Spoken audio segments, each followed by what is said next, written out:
चला नमस्कार विद्यार्थी मित्रांनो, अत्यंत महत्त्वाची अपडेट काय त्या ठिकाणी अपडेट आलेली सविस्तर या व्हिडिओमध्ये आपण पाहूया. तुम्ही चालेल पाहिलं असेल तर पवित्र पोर्टल शिक्षक भरती जाहिरात आणि व्यवस्थापन मार्गदर्शक सूचना जाहिरात यायला सुरुवात झालेली आहे. संपूर्ण डिटेल जर पाहिलं असेल तर बघा, पवित्र पोर्टल शिक्षक भरती 2026 अधिकृत मार्गदर्शिका आहे. शाळा व्यवस्थापनासाठी जाहिरात, सर्व कार्यवाही आणि मार्गदर्शिका या व्हिडिओमध्ये तुम्हाला मिळणार आहे. त्यामुळे शेवटपर्यंत हा व्हिडिओ बघा. व्हिडिओ आवडला तर व्हिडिओ लाईक करा, शेअर करा, त्याचबरोबर सबस्क्राईब करायला विसरू नका. पवित्र पोर्टल शिक्षक भरती व्यवस्थापन मार्गदर्शक सूचना 2 टप्पे आहेत. नेमके काय त्या ठिकाणी शिक्षक भरती जाहिरात, रिक्त पदे आणि त्याचे प्रकार आहे. रिक्त पदे इयत्ता 1ली ते 5वी पर्यंत किती आहे, 6वी ते 8वी किती आहेत, 9वी ते 10वी किती आहेत आणि 11वी ते 12वी किती. त्यानंतर जिल्हा परिषद किती आहेत, नगरपालिका किती आहेत, खासगी अनुदानित शाळांचे किती आहे. पात्रता निकषामध्ये काय, शिक्षक अभियोग्यता आणि बुद्धिमत्ता चाचणी म्हणजे तुमची टेट परीक्षा उत्तीर्ण अनिवार्य म्हणजे तुम्हाला किती मार्क पडलेले आहेत. त्या ठिकाणी टीईटी किंवा सीटीईटी उत्तीर्ण तुम्ही येता 1ली ते 5वी साहित्य आहेत की 6वी ते 8वी म्हणजे पेपर 1 उत्तीर्ण आहात की पेपर 2 उत्तीर्ण आहात. शैक्षणिक अर्हता तुमचं डीएड झालेलं आहे का नुसतं डीएड आहे, डीएड प्लस पदवी आहे का, तुमचं बीएड झालेलं आहे, पेपर टीईटीचा 2 पास आहेत का, नुसतं बीएड झालेलं आहे, अजून कुठली तुमच्याकडे पात्रता आहे. शैक्षणिक अर्हता, ऑनलाईन अर्ज प्रक्रिया नंबर 1 तुमची नोंदणी, तुम्हाला रजिस्ट्रेशन करावं लागणार आहे. त्यानंतरचा टप्पा जर पाहिला असेल, तुम्हाला तुमचा फॉर्म आहे तो फॉर्म फिलअप करायचा, कागदपत्र तुम्हाला अपलोड करायची आणि त्याच्यानंतर प्राधान्यक्रम तुम्हाला नोंदवायचा या प्रोसेसमध्ये. इकडे आता व्यवस्थापनाला मार्गदर्शक सूचना काय दिलेल्या आहे, भरती प्रक्रियेच्या टप्प्यावर तपशील दिलेला आहे. जाहिरात त्यांना प्रसिद्ध करायची, उमेदवारांची निवड करायची, त्यांचं कागदपत्र पडताळणी करायची आणि त्यांची फायनल नियुक्ती करायची. या 4 टप्प्यामध्ये एक कोणासाठी आहे, तुम्ही प्राधान्यक्रम नोंदवल्याच्या नंतरची प्रोसेस. त्यानंतर प्राधान्यक्रम आणि निवड प्रक्रिया, मुलाखतीशिवाय कशावर तुमची निवड होती, तर टेटचे जे गुण आहे टेटच्या गुणावर तुमची निवड होती. ठीक आहे. आणि कमाल तुम्हाला त्या ठिकाणी प्राधान्यक्रम दिलेले आहे. कमाल म्हणजे जास्तीत जास्त तुम्ही 100 प्राधान्यक्रम देऊ शकता. त्याच्यामध्ये चालू आहे चर्चा वाढवण्या संदर्भामध्ये. त्यानंतर मुलाखतीसह अध्यापन कौशल्य आणि मुलाखत, त्याचबरोबर मुलाखतीसाठी तुम्हाला 50 प्राधान्यक्रम त्या ठिकाणी द्यावे लागणार आहे सध्याच्याला. निवड निकष आणि इतर नियम काय आहेत, नंबर 1 टेटचे तुमचे गुण मुख्य आधार म्हणून तुमची निवड केली जाणार आहे. त्यानंतर समान गुण असल्यास तुमचं वयाचा विचार केला जाणार आहे. विषयनिहाय निवड आहे आणि आरक्षण नियम आहे. सगळी माहिती या व्हिडिओमध्ये तुम्हाला मिळणार आहे. ओके, व्हिडिओ आवडला तर लाईक करा, शेअर करा, त्याचबरोबर सबस्क्राईब करायला विसरू अजिबात नका. आपला टेलिग्रामचा ग्रुप आहे तो सुद्धा जॉईन करा. ओके, टेटची तयारी करता आपले बॅच सुरू झाले ती जॉईन करा. पवित्र पोर्टल शिक्षक भरतीचे हे टप्पे आहेत, त्या टप्प्यानुसार संपूर्ण आपण घेणार आहोत. जे काय पवित्र पोर्टलचं प्रसिद्धी पत्रक आलेलं आहे आज 1 मे 2000 महाराष्ट्र दिन कामगार दिनानिमित्त. ओके, त्या संदर्भामध्ये बघूया. शिक्षक पदभरती टेट 2025 ते जाहिरातीचा टप्पापर्यंत टेट 2025 परीक्षा 27/5/2025 ते 5/6/2025 पर्यंत झालेली आहे. कुठली एक्झाम, तुमची टेट एक्झाम सगळ्यांनी दिलेली. ओके, चला. त्यानंतर एकूण उपस्थित किती होते टेटला, तर 2,11,308 उमेदवार एवढे टेटसाठी उपस्थित होते. त्यानंतर सुप्रमाणपत्र पूर्ण किती जणांनी केलेला आहे, तर बघा 15/12/2025 ते म्हणजे 15 डिसेंबर 2025 ते 15 जानेवारी 2026 पर्यंत तुम्हाला सुप्रमाणपत्र करण्यासाठी तारीख दिली होती. तर एक सुप्रमाणपत्र पूर्ण किती जणांनी केलेले आहे, तर 1,70,108 उमेदवार पात्र आहे. बघा, टेट दिलेले आहेत 2,11,308 उमेदवार उपस्थित, त्यापैकी सुप्रमाणपत्र पूर्ण केलेले उमेदवार आहेत 1,70,108 पात्र उमेदवार. त्याच्यानंतर पवित्र पोर्टलवर जाहिरात नोंदणीचा कालावधी आहे हा 1 मे 2026 ते 31 मे 2026 पर्यंत पवित्र पोर्टल जाहिरात नोंदणी कालावधी आहे. सगळं 1 बाय 1 तुम्हाला डिटेल मध्ये सांगतोय मी. ओके, काळजी करू नका, सगळं घे. आता बघा, पवित्र पोर्टल प्रवेश आणि पासवर्ड रिसेट प्रक्रिया, ज्यांनी बघा 2022 ची बघा वेबसाईट सुद्धा तुम्हाला दिलेली आहे, वेबसाईटला सुद्धा भेट द्या. ज्यांनी टेट 2022 सुद्धा दिलेली आहे ते वापरकर्ते असतील तर त्यांना जुनाच जो काही युजर आयडी आहे आणि पासवर्ड आहे त्याचा ते वापर करू शकतात. त्यानंतर बघा इथं तुमचं वापरकर्त्याचं नाव, पासवर्ड आणि लॉग इन करा म्हणून दिलेलं आहे. नवीन वापरकर्ते असतील परंतु पासवर्ड विसरला असेल तर तुम्हाला, जुने असतील तरी त्यांचा पासवर्ड विसरला असेल तर फॉरगेट पासवर्ड वर तुम्हाला क्लिक करायचं. 2 नंबरची प्रोसेस आहे, सरळ पोर्टल युजर आयडी व मोबाईल क्रमांक तुम्हाला नोंदवायचा आहे. ओटीपी नोंदवून व्हेरीफाय करायचे आणि नवीन पासवर्ड तुम्हाला त्या ठिकाणी सेट करायचा. या 4 प्रोसेस मध्ये तुम्हाला तुमचा पासवर्ड किंवा लॉगिन आयडी जे असेल, पासवर्ड चुकला असेल, माहिती नसेल तर तुम्ही रिसेट करू शकता या 4 प्रोसेस मध्ये. अडचण, मोबाईल क्रमांक जुळत नसेल, अनेक जणांचा काही मोबाईल क्रमांक बंद पडलेला आहे, जुळत नसेल तर त्यांच्यासाठी काय प्रोसेस आहे तर शिक्षणाधिकारी कार्यालयात जाऊन तुमचा त्या ठिकाणी क्रमांक आहे तो तुम्हाला अद्ययावत करायचा आहे. हा एकमेव पर्याय आहे, शिक्षणाधिकारी कार्यालय. पुढचं बघा एक सेकंड. त्यानंतर बघा जाहिरात देण्यापूर्वी अनिवार्य कायदेशीर बाबी. आता जाहिरात देण्यापूर्वी कुठल्या अनिवार्य आणि कायदेशीर बाबी आहेत ते पाहणं गरजेचं आहे. बिंदू नामावली अद्ययावत करणे. काय?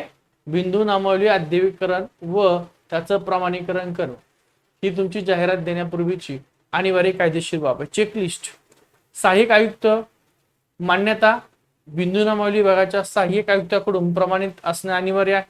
त्यानंतर एससीबीसी व पेसा अद्ययावतीकरण, जुन्या प्रमाणित बिंदू नामावलीमध्ये एससीबीसी आणि पेसा क्षेत्रातील आरक्षणातील बदल समाविष्ट करणं हे या ठिकाणी काय केलेलं आहे, बंधनकारक केलेलं आहे. त्यानंतर इकडे प्रमाणित दिलेलं आहे. पुढचा मुद्दा बघून घ्या. आता या ठिकाणी तुम्ही जर पाहिलं असेल, माहिती भरणारे आणि मान्यता देणारे. कोण मान्यता देत आहे? माहिती भरणारे आणि मान्यता देणारे प्राधिकारी स्थानिक स्वराज्य संस्था. मग कोणकोणती माहिती भरणारे, काय माहिती भरायची? जिल्हा परिषद. कोण माहिती भरणार आहे तर बघा, माहिती भरणार आहे शिक्षणाधिकारी प्राथमिकचे. या माहितीला मान्यता देणारे कोण आहेत ते सुद्धा मुख्य कार्यकारी अधिकारी आहेत जिल्हा परिषदचे. त्यानंतर महानगरपालिका आहे ज्याला आपण मनपा म्हणतो. इथं माहिती किंवा डेटा एंट्री करणारे आहेत प्रशासन अधिकारी पब्लिक शिक्षण अधिकारी मनपाचे. मान्यता देणारे आयुक्त मनपा हे काय करणार, मान्यता देणार. त्यानंतर नगरपालिका असेल, नगर परिषद असेल, कटक मंडळे असेल यांचं माहिती भरणारे आहेत प्रशासन अधिकारी. नगरपालिका असेल किंवा नगर परिषद असेल आणि याला मान्यता देणार आहेत विभागीय शिक्षण उपसंचालक. या प्रकारची ही प्रोसेस आहे. त्यानंतर पुढे जर पाहिलं असेल तुम्ही तर बघा, माहिती भरणारे आणि मान्यता देणारे प्राधिकारी खाजगी असेल किंवा शैक्षणिक संस्था असेल तर इथं बघा, खाजगी प्राथमिक शाळा आहे. माहिती भरणारे कोण? त्या शाळेचे अध्यक्ष असतील किंवा सचिव असतील. याला मान्यता देणारे कोण आहेत? शिक्षणाधिकारी आहेत प्राथमिकचे किंवा बृहन्मुंबई शिक्षणाधिकारी आहेत मनपाचे. त्यानंतर खाजगी माध्यमिक शाळा आहेत, त्याला सेम माहिती भरणारे त्या शाळेचे अध्यक्ष असतील किंवा सचिव असतील. त्यांना मान्यता देणार आहेत शिक्षणाधिकारी माध्यमिकचे किंवा शिक्षण निरीक्षक बृहन्मुंबई. त्यानंतर खाजगी उच्च माध्यमिक तसंच कनिष्ठ महाविद्यालय आहेत. सेम अध्यक्ष किंवा सचिव ती माहिती भरणारे आहेत आणि त्याला मान्यता देणार आहेत शिक्षणाधिकारी माध्यमिकचे किंवा शिक्षण निरीक्षक बृहन्मुंबईचे. आता एकापेक्षा जास्त माध्यमे असल्यास बिंदू नामावली माध्यम निहाय नोंदवायची. बघा, एकापेक्षा जास्त तुमचे माध्यम असतील तर जी काय बिंदू नामावली असणार आहे ती तुम्हाला माध्यम निहाय नोंदवावी लागणार आहे. पुढे दिलेलं आहे त्याचं डिटेलमध्ये बघा. वरती जर पाहिलं असेल, रिक्त पदांची मागणी, नियम आणि मर्यादा. नंबर 1, मे 2026 अखेर संभाव्य रिक्त पदे किती? तर त्याच्या 80% काय दिलेली, त्याची मर्यादा दिलेली आहे 80%. ओके, मायनस केलेला आहे. न्यायालयीन प्रलंबित जे काही पद आहेत ते पद या इथून मायनस केलेले आहेत आणि हे सगळं मिळून मग फायनली तुमची जाहिरातीसाठी पात्र किती पद आहेत त्यानुसार तुमची जाहिरात येणार आहे. आता याच्यात 2 टप्पे आहेत. संच मान्यता आहे 2025 आणि 26च्या संच मान्यतेनुसार पद त्या ठिकाणी निश्चित केली जाणार आहेत.